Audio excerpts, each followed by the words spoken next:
We are delighted to be part of Exponent Philanthropy's 2021 virtual conference and to lead this session on evaluation to inform foundation strategy, centering equity, engaging stakeholders. I'm Leslie Pine, managing partner of the Philanthropic Initiative. My colleague Joe Lee and I will be your guides during this session. We'll also share some examples and insights from other funders, including Joe McGrail, president of State Street Foundation, a global corporate foundation, and David Stocks, executive director of Educational Foundation of America, or EFA. We will also share insights from Yolanda Coentro, president and CEO of the Institute for Nonprofit Practice. The Institute of Nonprofit Practice is a national nonprofit training and capacity building intermediary. As funders, we are all trying to make a difference in the things that we care about in this world, assessing our work and using evaluation to inform our philanthropic theories of change, strategies, and grant making may be as important as anything we do. Evaluation presents a variety of challenges. While approaches that engage diverse voices and incorporate an equity lens add to the complexity, they also enrich the process and can make a real difference in helping funders to achieve more impact over time. In this session, we will share some evaluation basics, and we will then explore what it means to center equity in evaluation, how funders can engage stakeholders in meaningful ways throughout the evaluation process, and how to use evaluation to inform learning, influence strategy, and build capacity in ways that strengthen the work of grantee partners and others. As context, TPI's mission is to help funders of all types to increase the impact of their philanthropy. Funders and corporate leaders come to us at all stages in their life cycles, asking questions about impact, assessment of funding opportunities and programs, accountability, how to incorporate learnings into strategies and approaches, and much more. We think about evaluation not as a separate siloed event that happens after a philanthropic strategy is implemented or a grant is completed, but as integral to all phases of the strategic planning and implementation cycle. Evaluation can be defined broadly as questioning, assessing, listening, learning, reflecting, and rethinking, part of an ongoing and iterative process with multiple feedback loops and infused into everything a funder does. Thanks, Leslie. Well, to get us started, we wanted to take a few minutes to review some evaluation basics. So first off, why evaluate? Mark Twain once said, "Supposing is good, finding out is better." And that's the question, isn't it? What exactly is it that you most want to find out? For example, are you most concerned about accountability, whether you and your grantees did what you had originally set out to do? Or do you want to use evaluation to help your grantee partners to achieve their goals, to help them build their internal capacity for measurement, evaluation, and learning? You might be looking to have a deeper or broader understanding of the impact of your philanthropy. Or you might be using what you learn to inform and improve future grant-making strategies and decisions. Or are you open to sharing your learnings with other funders and practitioners in the field to help them inform their own strategies and practices more broadly? So the first step really is to think about what is most important for you and your foundation. What do you most want to learn? And how will evaluation in any of these forms be used in meaningful ways? This clarity will help shape your evaluation approaches and make it that much more effective. What to evaluate? So for many funders, the next question has to do with the scope of the evaluation. Do you want to assess specific grants or a cluster of grants in your portfolio? Moving to the next level, are you eager to evaluate progress towards specific goals and objectives? And even more broadly, what approaches would help you to assess and inform your overall philanthropic strategies and approaches? Again, these questions will help you to create an evaluation approach that makes sense for you. Now, funders can incorporate evaluation in a variety of ways. For example, monitoring is perhaps the simplest approach, helping funders to understand whether grantees did what they set out to do. Evaluation on that next row down seeks to answer the question, so what? What actually changed as a result of your philanthropic investment? We like the terms assessment and learning and the importance of listening, processing, reflecting, all rooted in big picture questions that will help to advance your goals. Many funders find it helpful also to develop a theory of change to guide their strategies and approaches, which really is all about spelling out your assumptions that connect to actions and hoped for results. For example, a funder focused on education may ground a grant strategy in a theory of change that strong educational leaders within K-12 schools are critical to enhancing educational outcomes for urban youth. Whereas the theory of change for another funder with similar goals may focus on professional development of teachers. And both such theories of change are rooted in evidence-based research. So again, we're agnostic about the details of the theory of change, but oftentimes the theory of change can really ground your evaluation in evidence. Turning now to outputs, outcomes, and impact. For funders that create a theory of change, it can also be helpful to develop a logic model or a framework for connecting specific goals and activities to desired outputs. In other words, concrete data like how many people are being served by a program. It can also be useful to connect these goals and activities to outcomes or larger results. And this brings us back to the ultimate so what question. What long-term impact is your philanthropy helping to achieve? And again, thinking through your evaluation in terms of outputs, outcomes, and impact is very, very useful. Now, we encourage every funder to consider what big picture evaluation questions are most important to them at any given point in time. Well-designed questions can be an important starting point for designing an evaluation approach that will prompt learning and reflection, and that will also help you to fine-tune or even rethink your overall strategies. And we've listed some example high-level questions here. Let's now shift gears a bit and talk about a topic that is on the minds of so many funders these days, what it means to center equity in evaluation.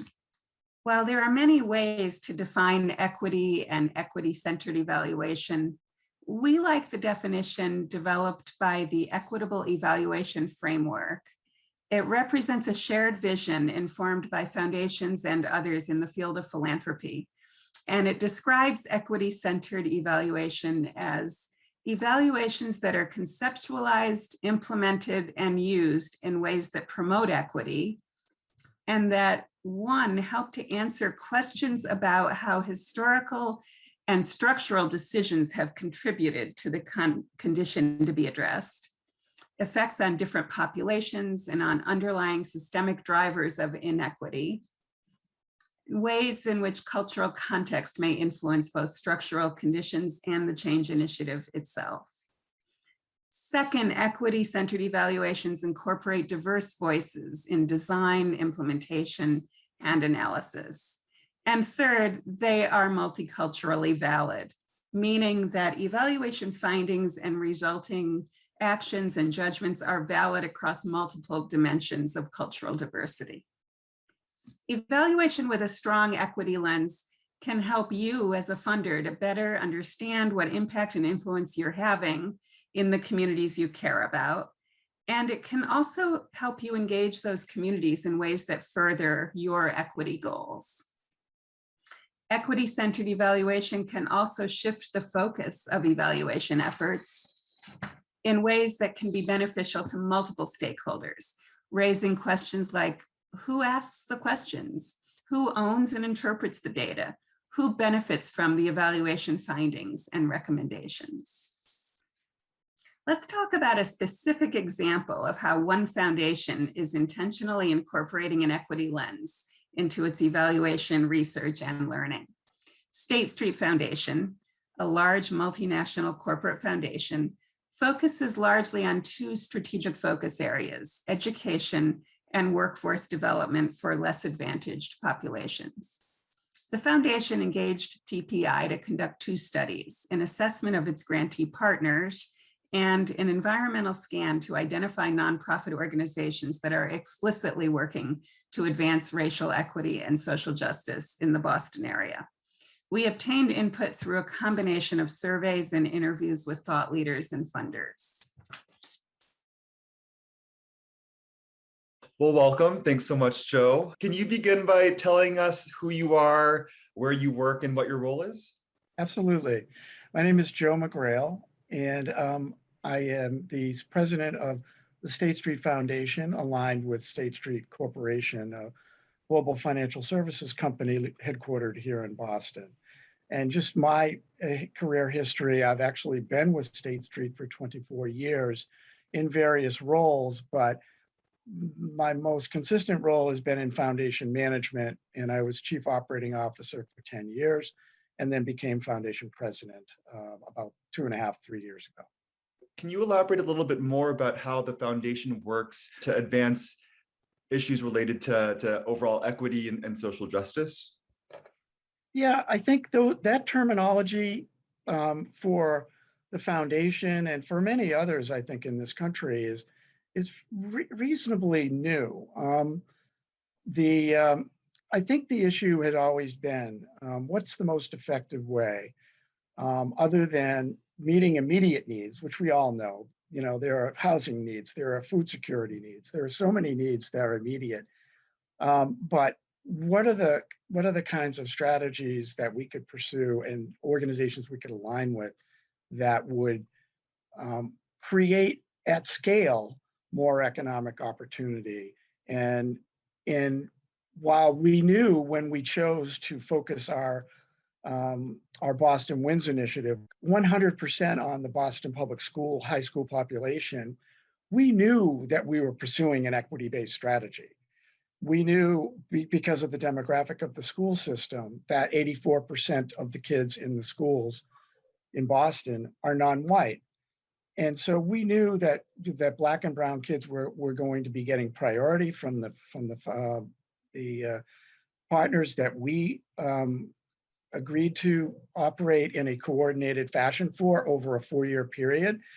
That was new to us, but that's what we really, felt like we had to do in order to increase scale and impact.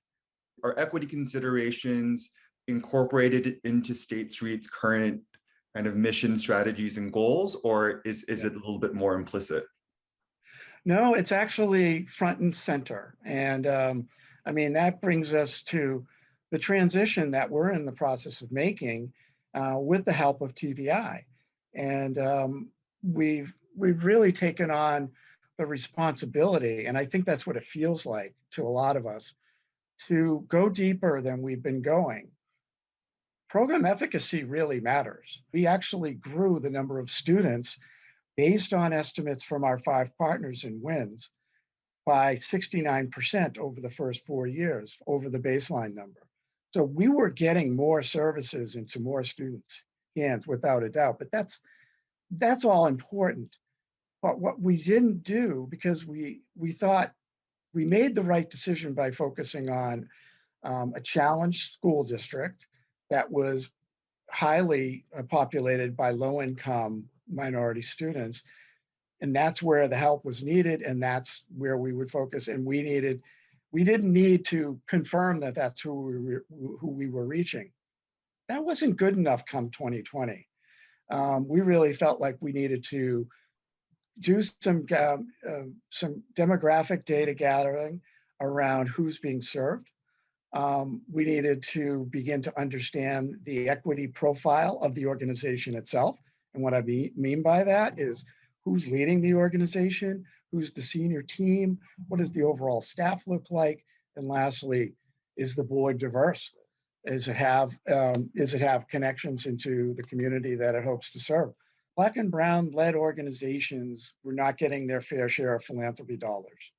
So what we wanted to do was to begin to test that and to begin to see if there were really hidden gems out there that we would consider making investments in that fit that profile of being very focused on racial equity and social justice and being of the community and being very representative in their management and staff, et cetera, as I mentioned. So we took that on as an environmental scan project, again, with the help of PPI. And we've gotten to the point where we've reviewed the results and we have requests for letters of interest out to 30 odd organizations. So not only did we get a much better handle on who our current portfolio is and who they were serving and what they look like from a racial equity standpoint, but we are also now in the process of expanding our reach into organizations that we have not previously had a relationship with. Just curious if you could talk a little bit more about what was the rationale for making the investment in kind of reaching out and collecting that input from these stakeholders. Why was that so kind of central to your evaluation approach? We didn't have enough insight into how clearly focused our partners were on equity. It turned out very focused, but we needed to confirm that according to not just program efficacy measurements, but their equity, their strategy, and their track record in serving BIPOC populations. We needed that information. It was critical. One of the things that I failed to mention was that when we did the eScan project with TPI, one of the things that we benefited from in that study was interviews with community thought leaders, many of whom had incredible credentials in terms of knowing the community and having been involved in racial equity work even before it necessarily had that formal name for decades. And we benefited greatly from that. And they even pointed us in the direction of certain organizations that they thought were exemplary. And to have, again, that's another outsider opinion. You don't want to have, State Street community conversation should not just involve State Street people, obviously. It involves the organizations, but it also involves highly reliable observers. You can't be everywhere all at once, and especially folks with long histories can give you, the evolution and what's happened since they first started working on these issues. May have been in the 60s or 70s in some cases, and they bring a lot of insight to the table. So really feel like that's another great argument for opening up, the process to other opinions and taking advantage of all the knowledge that's been built up. Well, as explained by Joe McGrail, president of State Street Foundation, the initial goals for these two studies revolved around a series of questions. These questions sought to deepen insights regarding grantee partners, other nonprofits working to advance equity goals, capacity needs of grantees and other nonprofits, and how to use input to modify the foundation's grant-making strategies.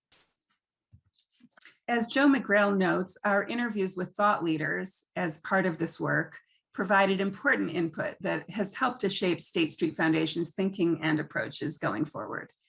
For example, we heard consensus around a number of criteria for funders to keep in mind if they wish to advance equity goals, to support nonprofits with representative leadership and authentic connection to the community, a commitment to action and systems change, openness to creative thinking about what strategies could be most effective, an emphasis on assessing outcomes and impact, and strong partnerships with other organizations and with the community. Commendable. I'm curious too, though, to hear whether there were any kind of unforeseen challenges that you experienced or the foundation experienced in trying to collect this input. If you start down the road where you're going to declare that you are giving explicit focus to racial equity and social justice, everything that you've been using in that environment to manage that work needs to be rethought and redone. It really reaches into the language that we use, the requirements that we have of partners. I mean, it's even led us to think about, our appetite for program support, which I didn't really see coming. Instead, we're really this close to letting everyone know that from this point forward, as a way to share power in how money is actually deployed in the community, that we're going to make general operating grants as opposed to programmatic grants. That is not something that I necessarily anticipated when we entered into this work. Looking ahead, as far as one is able to, what do you hope the foundation's approach to evaluation will look like in the future, and what are your kind of ideas about how to continue prioritizing assessment and learning and building that into the foundation's work? Great question. One of the things we're wrestling with right now, quite honestly, is creating the right balance between information that we know we need and organizational and partner in organizational capacity to deliver that. Particularly with the organizations that are new to State Street that we'll be inviting to apply, some number less than that 30 that we reached out to, that we have to understand where they are in their evolution. And is it appropriate? And we think it is, although we've got a ways to go with it. But I think we needed to streamline our approach to collecting impact metrics.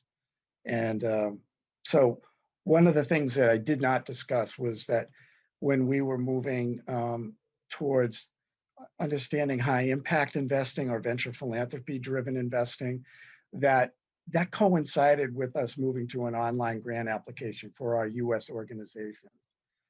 That allowed us for the first time to collect impact metrics. Looking back on it, we might have gone too far. We probably made the system more complex and asked for too much information. We're in the process now of trying to restore a little balance there. So as important it is for us to continue to learn, to continue to understand the performance of the performance that is the highlights and the challenges of our partners, we need that information to continue to come to us.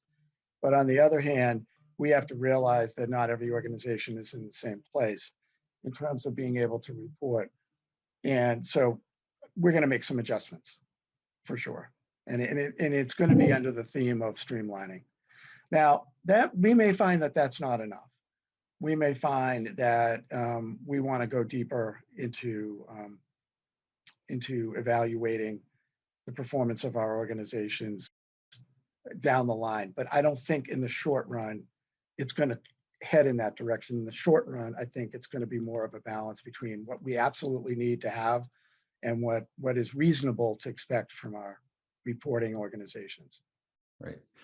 Insights from these evaluation and research projects include greater understanding of the capacity needs and variations in those capacities among nonprofits, the importance of balancing quantitative and qualitative input, and the value of uncovering nonprofit organizations that might be somewhat under the radar, but doing important work to advance equity goals. The foundation is now using these insights to modify its grant-making strategies in a few different ways, and will be adding some new grantee partners to its portfolio. Now, this State Street example highlights a few ways to engage stakeholders in evaluation and learning, including grantee partners, thought leaders, and other funders. But of course, there are many other tools and approaches. Now, shown here are a number of ways for funders to learn what is happening with efforts they are funding and to obtain meaningful input on the funder's strategies and approaches. Now, all of these methods can have qualitative and quantitative aspects, but given our limited time today, we won't walk through each of these, but instead we'll share another example from a different funder of how a foundation has employed some of these tools, both at the grants level and at the foundation level, to obtain valuable input as part of their evaluation. The Educational Foundation of America is a large family foundation that was created in 1959. EFA uses a range of approaches to assess its work. And last year, the foundation engaged TPI to conduct a 360 organizational assessment that used interviews and surveys to obtain input from a wide range of internal and external stakeholders, including grantee partners, peer funders, advisors, and others with knowledge and insights regarding the foundation. As David Stocks, EFA's executive director, shares, this type of assessment can yield powerful insights on the importance of obtaining input from diverse voices, creating feedback loops, being aware of power dynamics and other evaluation challenges, collaborating with other funders, and much, much more. So take a look. Could we just start by you telling us what your name is, where you work, and what your role is? Sure. I'm David Stocks. I'm the executive director of EFA, the Educational Foundation of America. Curious what your approaches have been to assess EFA's impact over time and how that's changed. Yeah, you know, as with any foundation, we do the kind of on the scale of a grant by grant, we do, you know, reporting and check in with our grantees and so on, and that has continued pretty unchanged, I would say, over, let's say, 5 years, 6 years, 7 years. And I think we have more work to do there, honestly. I think we could do a better work on that kind of granular level. On a larger level, we just completed organization assessment that surveyed grantees, surveyed stakeholders, surveyed with interviews, everybody in the foundation. So that sort of meta level evaluation is not something you do in every grant cycle or every year and so on. So for us, it hadn't been done really in 12 years, 13 years. And so we just completed that. Other ways that your foundation engages with grantees and just other stakeholders more broadly in your assessment efforts? It's a great question. It's hard to answer. You know, in a certain way, the work you do every day, the way that you do your work every day includes that work, right? You know, EFA, one of EFA's values is investing in leaders. And we tend to do so over a over a multi-year period of time. And that means it's relationship-based. We really try to be relationship-based funders, not transaction-based funders. And so for us, that kind of assessment work is qualitative in terms of the relationship that we build with that leader. And so it's a feedback loop from us to them and from them to us as often as possible informally. And I think that kind of assessment work is deep, but is often not thought of as an assessment, right? And so I think that's actually at the heart of what we do. The board members are very deeply involved in the program areas, go on site visits, go to conferences. For some, it is their absolute life passion, and are deeply involved beyond EFA and in various movements, progressive movements. So that also is a piece of the puzzle, right? The assessment includes the board. The feedback loop is very different if a board member is with a program officer talking to a grantee, as opposed to program team reporting at a board meeting on the assessment loop or relationship loop with a grantee.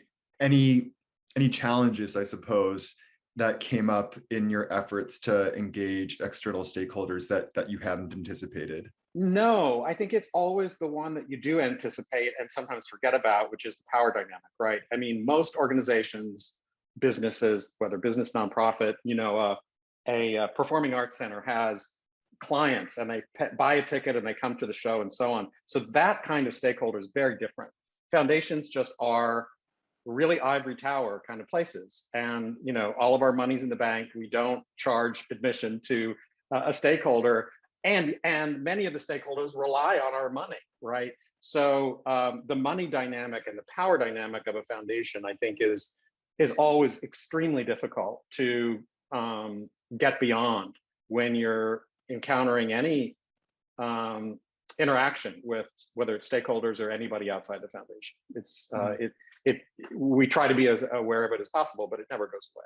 Any other strategies that you think are really important for funders to think about in terms of trying to help minimize that power dynamic that does happen so that you can conduct, you know, effective evaluations?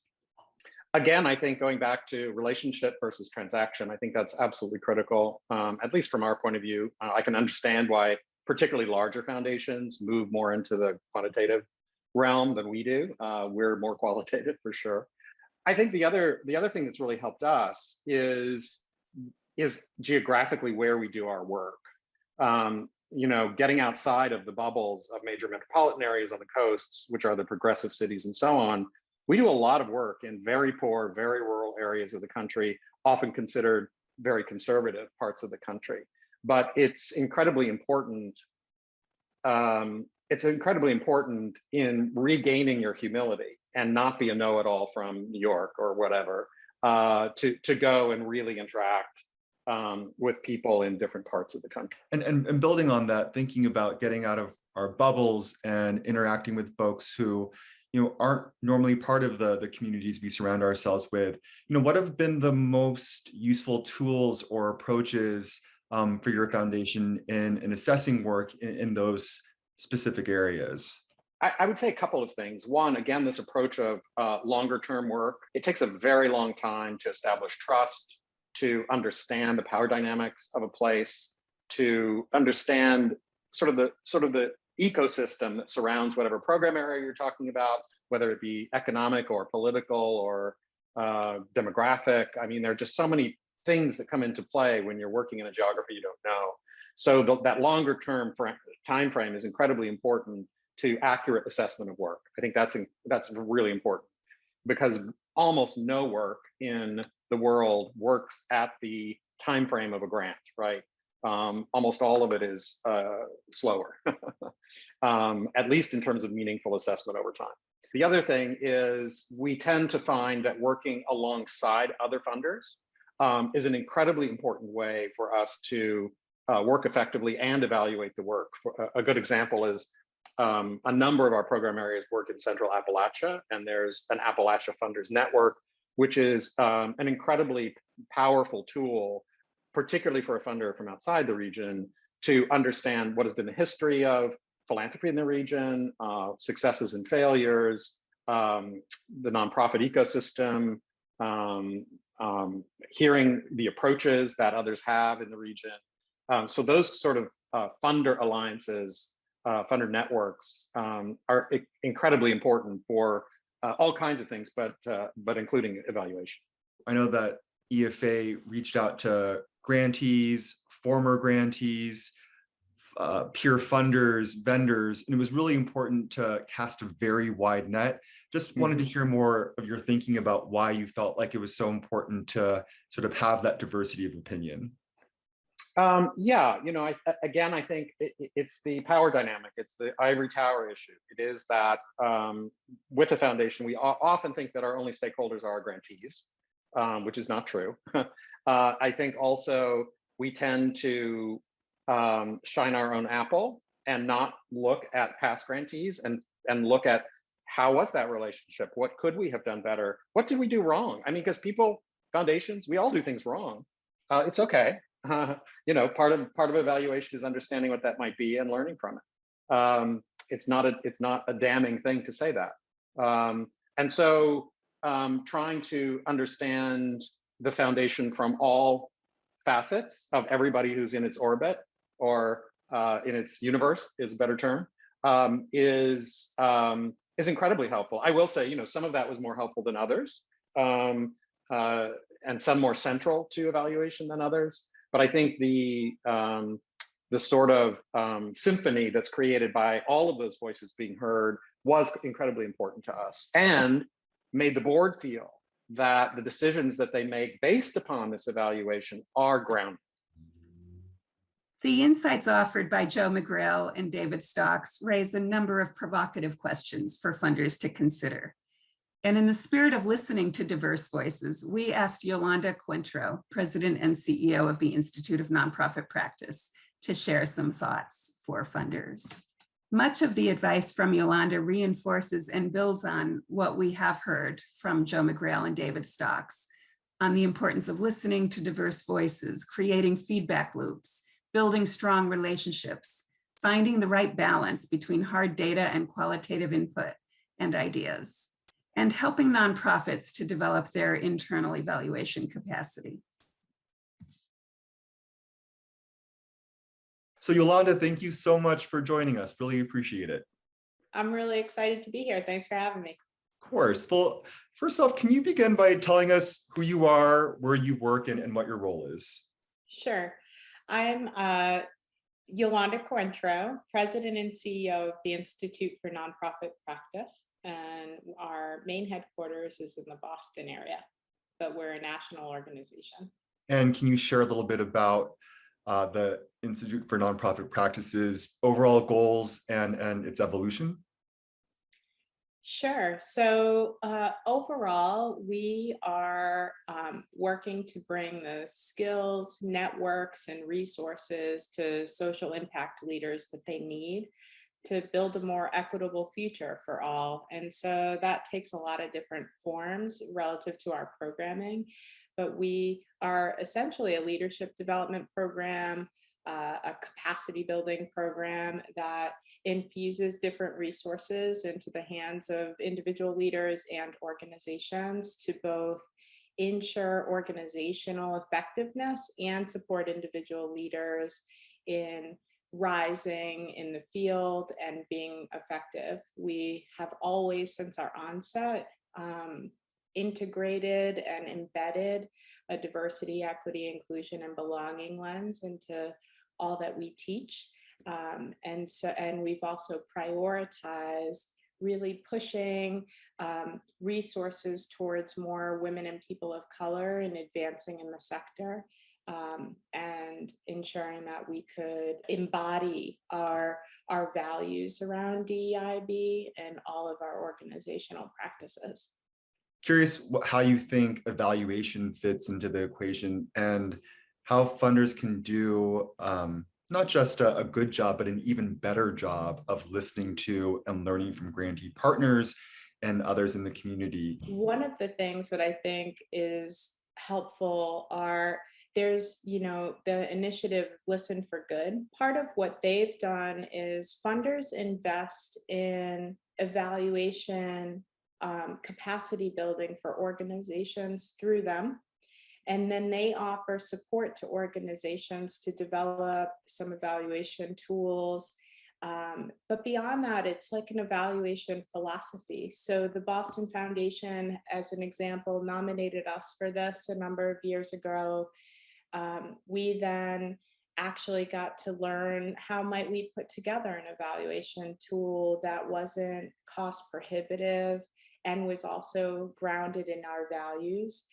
And the piece that I think is striking about what they do that funders should really consider are feedback loops, which means that, you're investing in an organization to build an evaluation approach or to maybe just evaluate a few things. Like maybe it doesn't need to be overly complicated so that a nonprofit that's small actually could execute on it. But the one thing that's a difference in a feedback loop is that you then have to bring what you learned back to the people who informed you. And so for us, that's been invaluable to say anything we do on our learning agenda, and as we continue to build out our evaluations, we have a responsibility to bring that back to the community that we serve and to ask them if it sounds right, to ask them if the ideas that we've aggregated to solve for whatever the areas of improvement might be would work, and get their opinion and be transparent and accountable. So I love that methodology. Another one that I would say around listening and relationship building is looking at the work that the Trust-Based Philanthropy Project is doing. And it's not just about trust, like trust seems kind of like an abstract concept to some extent. There are real practices that funders can put into place to demonstrate and embody the practices of trust and enhance them. So now this group of funders have come together, and there are practices around general operating funds, multi-year funds, and why that's important. They listened to grantees about where they were getting stuck.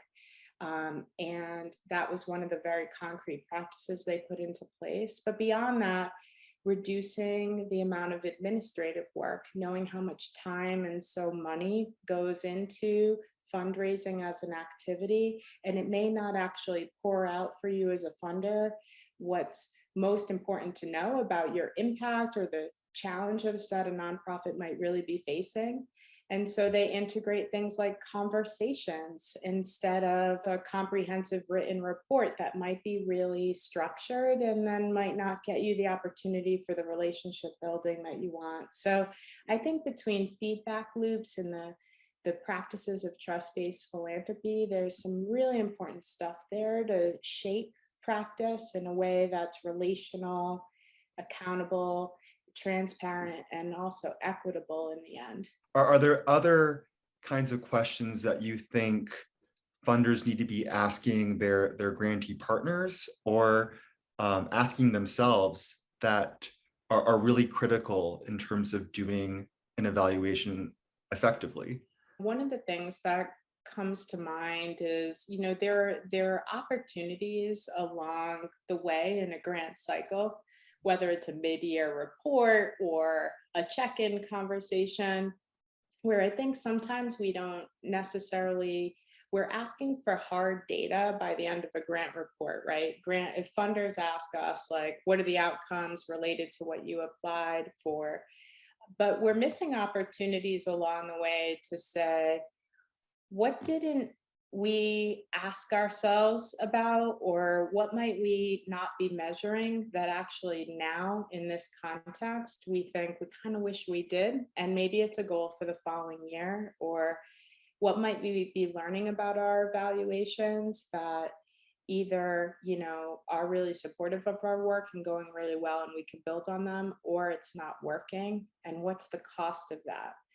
I think I know this is something that TPI also works on and promotes, but just the investment in evaluation is so critical. And I think funders want the data and they want the information, and they often want this exchange of like, what's going well, what's needed, what else can we explore or support together to solve for something.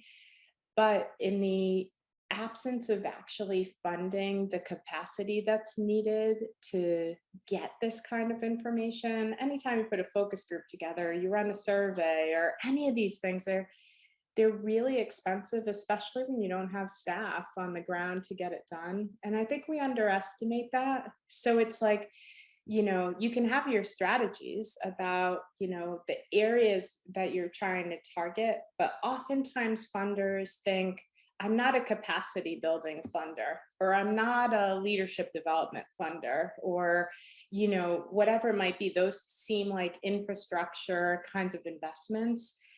But actually, you could build the capacity of an organization within your strategy to get evaluation work done, or to build up their capacity along a lot of different dimensions and stay on strategy. But you have to include that, because you can't ask for nonprofits to evaluate all of their work and expect that they can do it well without support. And, it's really like a partnership that's required. How you ask a question also really matters. The number of questions, the weight on your constituents of all of the surveying you might do. So when a funder puts pressure on without considering that whole package to measure many, many, many things that maybe we don't need, the ripple effect is actually that the people on the ground who we're serving are experiencing those measures. Mm-hmm. And it affects them, not always positively. We'd like to leave you with a few questions for you to consider. These include questions about how to go further in engaging diverse voices, designing evaluations that are multiculturally valid, and strengthening the work of your grantee partners.